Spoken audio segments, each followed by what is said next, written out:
in Chinese, there is what is called a measure word, and these words are quite important. So let me give you some examples. Okay, first one over here. 一块蛋糕.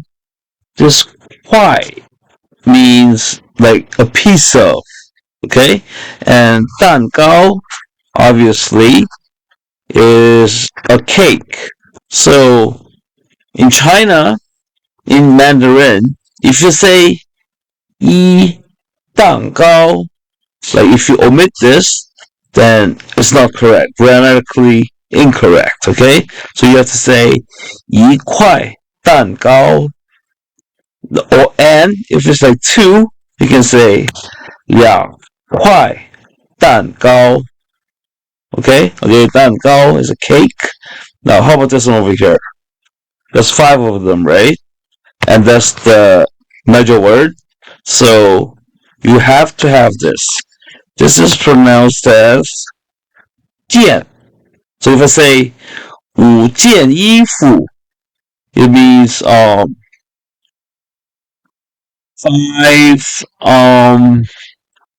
five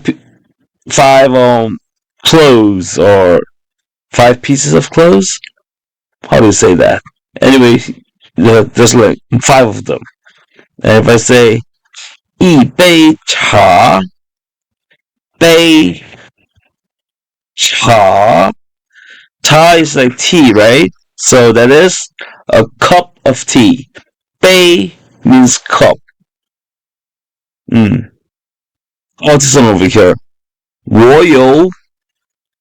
If you say the numerical figure and there's a noun, and in the middle you must have the measure word. So if I say 我有三出, and that is wrong, and that is incorrect. You have to say 我有三本书. You have to include this at all time between a numerical figure and a noun. 书, obviously, is a book. Okay, here. 我家. 家, as you know, means house or home, right? 我家 is my place. 有两只猫. 猫 is a cat. Cat. And as you can guess, this 只 here, 只 is a measure word for cats. So 我家有两只猫. If you say 我家有